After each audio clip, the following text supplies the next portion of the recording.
Hello and welcome to the class. Today we are going to start the unit number 3, that is financial reporting standard. आज हम financial reporting standards के बारे में पढ़ेंगे। Basically इस chapter का मकसद ये है कि आपको मुख्तलिफ फाइनेंशियल रिपोर्टिंग स्टैंडर्ड्स के बारे में बताया जा सके। इसके अलावा इंटरनेशनल जो रिपोर्टिंग स्टैंडर्ड्स है उसके बारे में हम जो है वो थोड़ा बहुत जान सके, इसका मकसद जो है वो जान सके और ये किस तरह हमें हेल्प आउट करेगी बीइंग एन एनालिस्ट। तो हम कोशिश करेंगे कि इस यूनिट में हम ये बातें सीख ले। इससे पहले हमने अभी तक इंट्रोडक्शन हमने पढ़ा, इसके बाद हमने फाइनेंशियल स्टेटमेंट की एनालिसिस के जो बेसिक जो बैलेंस शीट थे वो हमने पढ़े, उसके कॉन्सेप्ट्स हमने, एलिमेंट्स हमने पढ़ दिए, इनकम स्टेटमेंट हमने पढ़ा और कैश फ्लो स्टेटमेंट हमने पढ़ लिया। Then we studied the mechanics of financial statement, ठीक है जी, कि किस तरह जो है वो एक बिजनेस इंफॉर्मेशन किस तरह किन मराहिल से गुजर कर अल्टीमेट एक फाइनेंशियल रिपोर्ट बन जाती है और उसके ऊपर फिर किस तरह हम डिसीजन लेते हैं। आज हम कुछ रिपोर्टिंग स्टैंडर्ड्स के बारे में पढ़ेंगे कि रिपोर्टिंग स्टैंडर्ड्स क्या होते हैं, कितना ये एक मुल्क के लिए जरूरी होता है कि वो फाइनेंशियल रिपोर्टिंग स्टैंडर्ड्स को अडॉप्ट करे जो इंटरनेशनली डिक्लेयर्ड है, और इसमें इसी तरह से जो है वो एनालिस्ट को जो है वो हेल्प आउट करेगा कि आपने किस तरह जो है वो फाइनेंशियल स्टेटमेंट्स को या जो हमारे आईएएस के रूल्स है उसके मुताबिक हमने किस तरह फाइनेंशियल इंफॉर्मेशन प्रोवाइड करनी है हम हमारे जो जितने भी एक्सटर्नल्स है, ठीक है जी। So let's start with the introduction.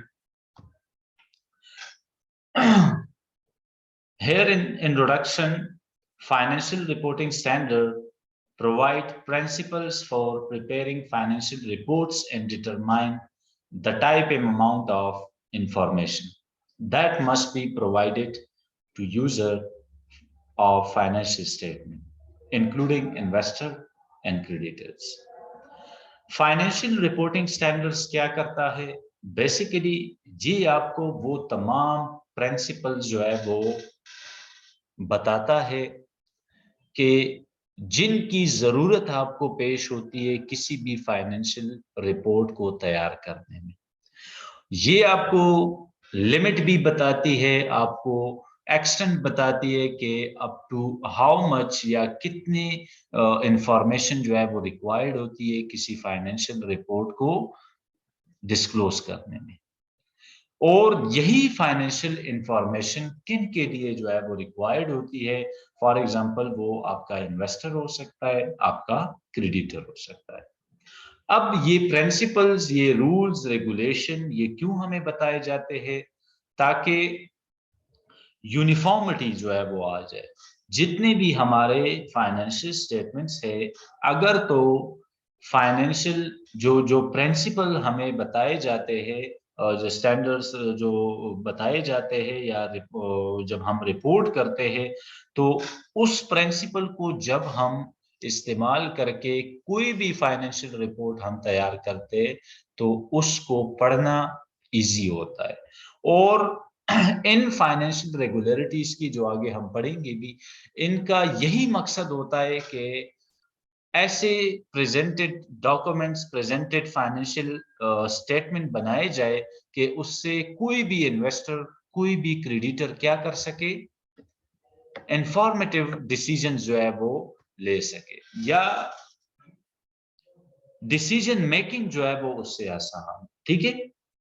यानी कि अब एक डॉक्यूमेंट है कि जिसमें आपने क्लियरली बड़े जो है वो आईएएस रूल के मुताबिक जो है वो आपने प्रेजेंटेड इंफॉर्मेशन जो है वो प्रोवाइड की है, तो आपके लिए उसको रीड आउट करना ये मुश्किल नहीं होगा, ठीक है जी। तो फिर क्रेडिटर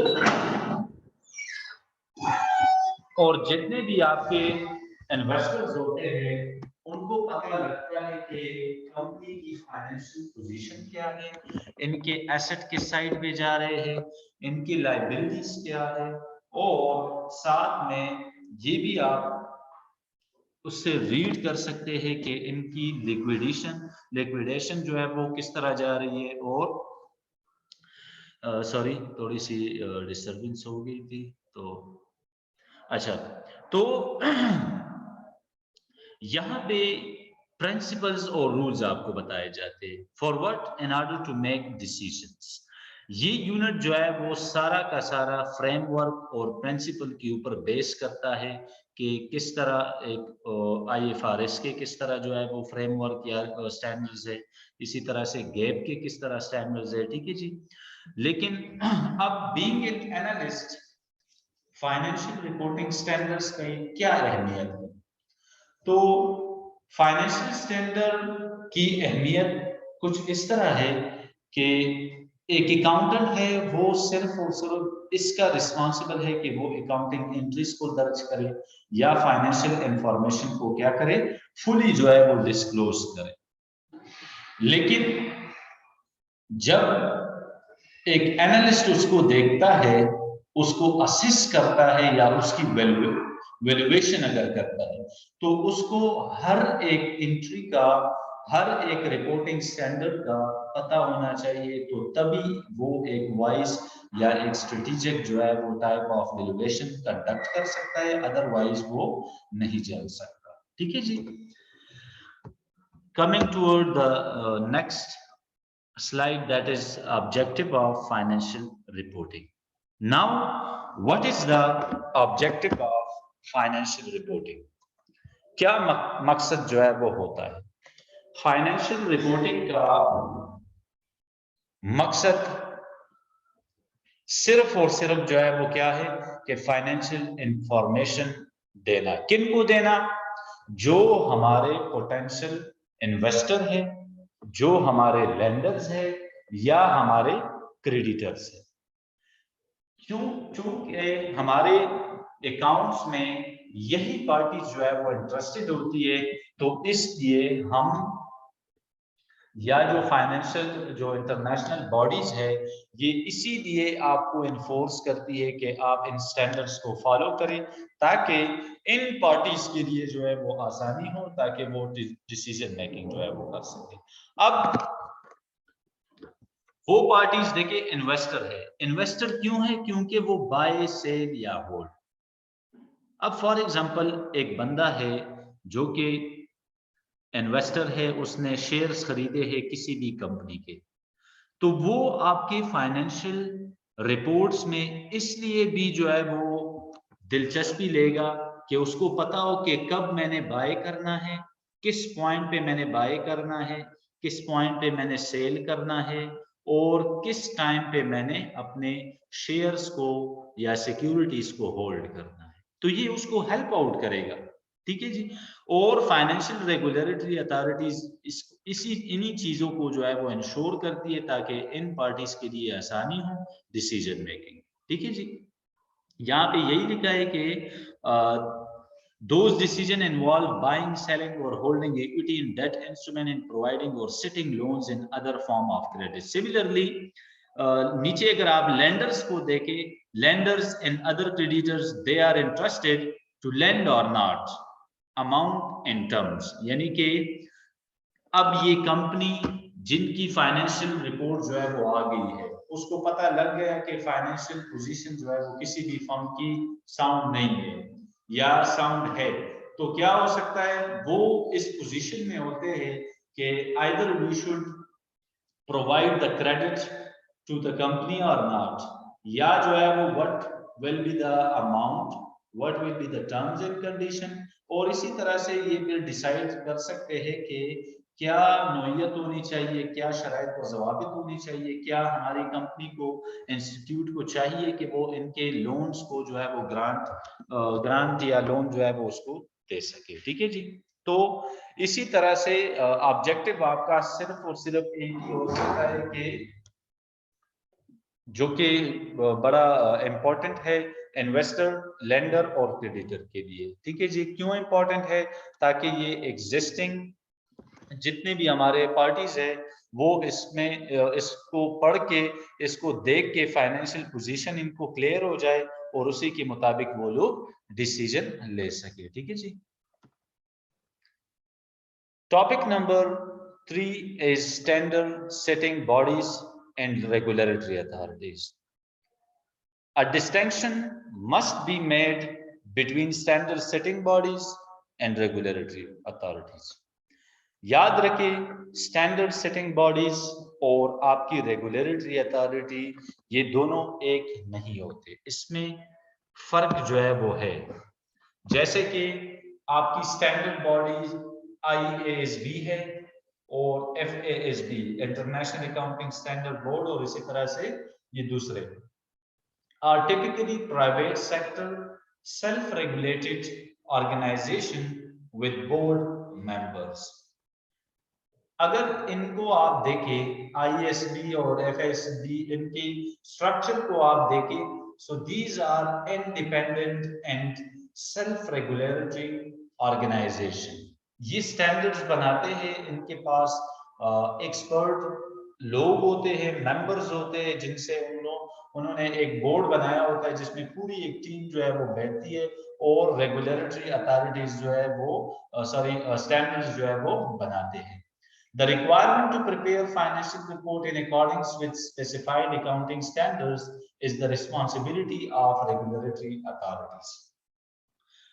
And और जो responsibility है कि फाइनेंशियल जो रिपोर्ट्स है उनकी जो रिक्वायरमेंट है वो फाइनेंस जो स्टैंडर्ड्स, जो प्रोसीजर्स या जो रूल्स बनाए जाते हैं उसको इंश्योर करना, that is the responsibility of regulatory authority. Example लिखी हुई है नीचे, accounting and corporate regulatory authority in Singapore, this is the regulatory authority. The Security Exchange Commission in US, Brazil, and the Financial Service Authority जो कि FSA भी इसको कहते हैं, is the UK. छोटी सी एग्जांपल अगर मैं आपको दे दूं तो ये आपको ज्यादा क्लियर हो जाएगा कि जिस तरह अगर आप देखें पेशावर में बेस BISEP, ठीक है जी, board of intermediate secondary education, ठीक है, Peshawar, this is the standard setting body, ठीक है जी। और इसी के अंडर जो है वो एक इदारा काम करता है जो कि रेगुलेटरी अथॉरिटी जिसको कहा जाता है, ठीक है जी। वो क्या काम करती है, जितने भी प्राइवेट स्कूल कॉलेजेस होते हैं तो उन सब के ऊपर चेक एंड बैलेंस करता है, ताकि जो भी रूल्स रेगुलेशन चाहे वो बाइसेप ने बनाए हैं या PSRA ने बनाए हैं तो उसको इंश्योर करना कि वाकई में ये लोग ये काम कर रहे हैं कि नहीं। तो उनका प्रोसीजर कुछ इस तरह होता है कि वो अपनी इंस्पेक्शन एक टीम बनाती है और इंस्पेक्शन टीम को भिजवा के वो इन स्टैंडर्ड प्रोसीजर्स की एक फॉर्म होती है जिसपे वो सारी फैसिलिटीज, वो सारी चीजों को या स्टैंडर्ड्स को देखा जाता है। जब एग्री होती है तो वो सारे जो है वो अपने मार्क्स उस पे कोड करते हैं, ठीक है जी। सिमिलरली अगर आप जो है वो HC को देखें तो जो रूल्स वगैरह जो है वो बनाए जाते हैं, ठीक है, this is the standard setting body and under the supervision, और उसी HEC के अंडर जो है वो regulatory higher education regulatory authority भी है जो कि क्या करती है, मुख्तलिफ जो है वो सेशन कंडक्ट करके, मुख्तलिफ जो है वो इंस्पेक्शन कंडक्ट करके वो देखती है और हर एक यूनिवर्सिटी की जो है वो क्या करती है, उसके मेक श्योर करती है कि वहाँ पे इन स्टैंडर्ड्स को फॉलो किया जा रहा है या नहीं, ठीक है जी। तो उसी के मुताबिक जो है वो रूल्स रेगुलेशन को देखा जाता है। तो कहने का मतलब मेरा ये है कि standard setting body is the body that set the standards or who design the standards, rules and regulation, while the regulatory authority just recognize and enforce the standard which are designed by or which are set by the standard setting bodies, ठीक है जी। Standard setting bodies क्या करती है, सिर्फ standards, rules, regulation बनाती है, जबकि regulatory authority उसको रेगुलराइज करती है, उसको रिकॉग्नाइज करती है और इन्फोर्स करने की कोशिश करता है, ठीक है जी। जिस तरह आप security exchange commission of Pakistan, इसको आप देख सकते हैं, जो कि रेगुलेट करता है जितनी भी हमारी कॉर्पोरेट सेक्टर है उन सबको रेगुलेट करता है, ठीक है जी, कि यहाँ पे रूल्स रेगुलेशन को फॉलो किया जा रहा है या नहीं। Similarly, however, regulators often retain the legal authority to establish financial reporting standard in their jurisdiction and can overrule private sector standard setting bodies, ठीक है जी। रेगुलेटर्स को भी जो है वो कभी कभार लीगल अथॉरिटी दी जाती है कि वो कुछ फाइनेंशियल रिपोर्टिंग स्टैंडर्ड्स जो है वो बनाए, लेकिन अपने एक जुरिस्डिक्शन में रहते हुए, ठीक है जी। और जिसको फिर ओवररूल जो है वो किया जा सकता है in a public private sector, ठीक है जी। Example of the standard setting body मैंने आपको दे दी, और यहाँ पे लिखा हुआ है international accounting standard board, that is IASB sets IFRS, ठीक है जी। जिस तरह इंटरनेशनल अकाउंटिंग स्टैंडर्ड बोर्ड ने जो है वो इंटरनेशनल फाइनेंशियल रिपोर्टिंग स्टैंडर्ड को जो है वो बनाया है, ठीक है जी। This is the standard setting bodies example. और या यूएस ने जो है वो क्या बनाया हुआ है, ठीक है जी, FASB financial accounting standard board, उन्होंने यूएस गैप को जो है वो बनाया हुआ है, जो कि स्टैंडर्ड सेटिंग बॉडीज है। ये शायद हमने पहले पढ़ा भी था, 10 जो है वो इसके प्रिंसिपल थे, जनरली एक्सेप्टेड अकाउंटिंग प्रिंसिपल, ठीक है जी।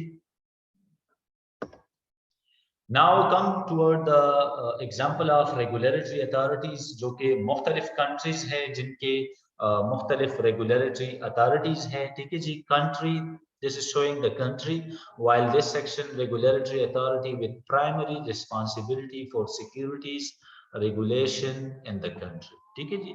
तो ये वो authorities है कि जो responsible है किसी भी मुल्क के अंदर कि वो जो रूल्स सेटिंग बॉडीज ने बनाए हैं तो उसको इंश्योर किया जाए या इन्फोर्स किया जाए। Australian securities and investment commission is the authority in Australia. In Belgium, Financial Service and Market Authority is the regulatory authority. Brazil, ये मैं पढ़ नहीं सकूंगा क्योंकि Comércio de Valores कुछ है, ठीक है जी। तो ये आपने जो है वो ये ब्राजील की जो है वो रेगुलेटरी अथॉरिटी है। Similarly China security regulatory commission, France का ये है, जर्मनी का ये है, इंडिया का security exchange board of India, Pakistan का भी इसी तरह से security exchange commission of Pakistan, Japan का फाइनेंशियल सर्विस एजेंसी, मोरक्को का कौंसिल और कुछ है इस तरह यहाँ पे, ठीक है जी। ये इसकी फाइनेंशियल अथॉरिटी है। नाइजीरिया में security exchange commission of Nigeria, ठीक है जी। Portugal, Spain, South Africa, Turkey, United Kingdom financial service authority, US का जो है वो सिक्योरिटी एक्सचेंज कमीशन, ठीक है जी। यूरागोआ, बैंको, सेंट्रल डिल और ये जो भी है, ठीक है जी। तो ये आपने याद करना है, these are the some example of regulatory authority of, ठीक है जी, countries। ये आपकी तमाम एग्जाम्पल है standard setting bodies. In simple अगर मैं थोड़ा सा रिवाइज कर दूं आपके लिए, so the introduction was about financial reporting standard, it provide principle, ठीक है, किस चीज के लिए प्रोवाइड करता है कि आप अपने फाइनेंशियल रिपोर्ट्स को तैयार कर सके और ऐसे तरीके से आप डिजाइन कर सके कि इसके ऊपर डिसीजन जो है वो आसानी से ली जा सके, ठीक है जी। एक अकाउंटेंट सिर्फ जो है वो क्या करता है, स्पेसिफिक रूल्स के बारे में जो है वो जानता है, वो इतना ब्रॉडर नहीं है, जबकि इसकी वसत इसलिए जो है वो ज्यादा है कि फाइनेंशियल एनालिस्ट जो है वो ना सिर्फ अकाउंटिंग रूल्स के बारे में पढ़ता है, बल्कि उसके अलावा जितनी भी फाइनेंशियल रिपोर्टिंग स्टैंडर्ड्स है, सेटिंग बॉडीज है या रेगुलेटरी अथॉरिटीज है, इन सब के बारे में ये नॉलेज रखता है, क्योंकि जब वो किसी भी स्टेटमेंट को पढ़ता है तो वो असेसमेंट के लिए उन सारी एलिमेंट्स को कंसिडर करता है, ठीक है जी। तभी जो है वो एक बेहतरीन जो है वो असेसमेंट या एवेल्युएशन जो है वो कर सकता है। The objective of the financial report is to provide valid accurate information to the investor Why for investor? In order to buy, sell or hold their securities. ठीक है जी, अपनी इंटरेस्ट के मुताबिक उनको बाय करना, सिक्योरिटीज को बाय करना है, सेल करना है या होल्ड करना है, इसके लिए डिसीजन लेना। सिमिलरली लेंडर्स और अदर जो क्रेडिटर्स है, तो वो सोचते हैं कि हमने जो है वो लोन को देना है, नहीं देना, अगर देना है तो कितना अमाउंट देना है और इसकी टर्म्स एंड कंडीशन क्या होनी चाहिए। ये सारी चीजें चूंकि हमें जब फाइनेंशियल रिपोर्ट को जब हम पढ़ लेते हैं तो हमें अंदाजा हो जाता है कि कंपनी की पोजीशन जो है वो किस साइड पे जा रही है। ठीक है जी। Similarly we have studied the standard setting bodies in regulatory authority. Standard setting bodies set the standards while the regulatory authority recognize and enforce the standards. These are some of the examples of the regulatory authority. ठीक है। Now come toward the International Organization of Securities Commission. This is not a regulatory authority, shortcut हम इसको IOSCOB जो है वो कहते हैं. This is basically the association of all securities regulators. जितने भी हमारे regulators हैं, जिस तरह हमने यहाँ पे एग्जांपल दी कि ये सारे जो है वो रेगुलेटरी अथॉरिटीज है, ठीक है जी। तो इन्होंने क्या किया, यहाँ पे IOSCO जो कि international organisation of securities commission है, तो इन्होंने क्या किया, इन सब ने एक एसोसिएशन बनाई जिसमें 1983 में जो है ये बना, जिसमें मुख्तलिफ एक्सपर्ट होते हैं, मुख्तलिफ फील्ड के जो है वो एक्सपर्ट होते हैं, रेगुलेटर्स होते हैं। और ये क्यों बनाई गई या इसका मकसद जो है वो क्या था, तो सबसे पहला जो इसका मकसद था, it is basically similar to the other authorities. ठीक है जी, जो अदर अथॉरिटीज है उनकी तरह ही जो है वो, लेकिन इसमें जो इनका बेसिक ऑब्जेक्टिव था कि हम अपने इन्वेस्टर्स को जो है वो प्रोटेक्ट कर सके। अब इन्वेस्टर को कैसे प्रोटेक्ट किया जाएगा, उनको एड्रेस किया जाएगा, उनको सिस्टमेटिक रिस्क के बारे में जो है वो बताया जाएगा कि भाई आपने मार्केट में अगर सिस्टमेटिक रिस्क जो है वो मौजूद है तो आपने क्या करना है, या आपको किस तरह की रेमेडीज जो है वो दरकार होंगी कि आप किसी भी सिस्टमेटिक रिस्क के साथ आप कैसे डील करेंगे। ठीक है जी। So develop international standard of market regulation to protect investor and address about the systematic risk. ठीक है जी। Systematic risk is basically the risk which cannot be diversified, या जिसको आप जो है वो खत्म नहीं कर सकते। जैसे कि अब अगर आपकी कंट्री में कोई इन्फ्लेशन है, इसको मार्केट रिस्क भी कह सकते हैं। फ्लक्चुएशन आपकी आ रही है किसी मार्केट शेयर में due to the inflation, due to the political decision, due to your economy. ठीक है जी। तो ये हमारा होता है सिस्टमैटिक रिस्क। दूसरा होता है हमारा अनसिस्टमैटिक रिस्क, जो जिसको आप कंट्रोल कर सकते हैं। ठीक है जी। तो जो बेसिक ऑब्जेक्टिव IOSCO का है वो ये है कि अपने इन्वेस्टर्स को प्रोटेक्ट करना और उनको एड्रेस करना सिस्टमेटिक रिस्क के बारे में। दूसरा, exchange information and cooperate in enforcement to enhance investor protection and promote investor confidence.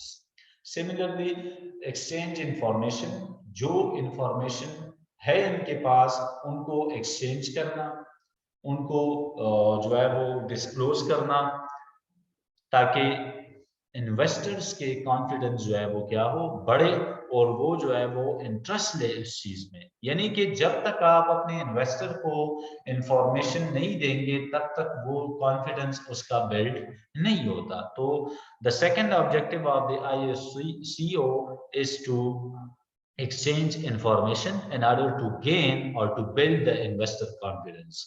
Exchange information to assist in development of market infrastructure and regulator. And the last objective is to develop the markets. ठीक है जी, market का infrastructure को बढ़ाना और regulation वगैरह या regulatory जो principles है उसको इंश्योर करवाना, ताकि हमारे इन्वेस्टर जो है वो क्या हो, मोर प्रोटेक्टिव हो, प्रोटेक्ट उसको जो है वो प्रोटेक्शन उनको मिल सके, उनको इंफॉर्मेशन मिल सके। और जब उनको इंफॉर्मेशन मिलेगी तो ये जो है वो कॉन्फिडेंटली किसी भी सेक्टर के अंदर जो है वो विद ट्रस्ट वो इन्वेस्टमेंट कर सकता है। ठीक है जी। So this is all about the today lecture.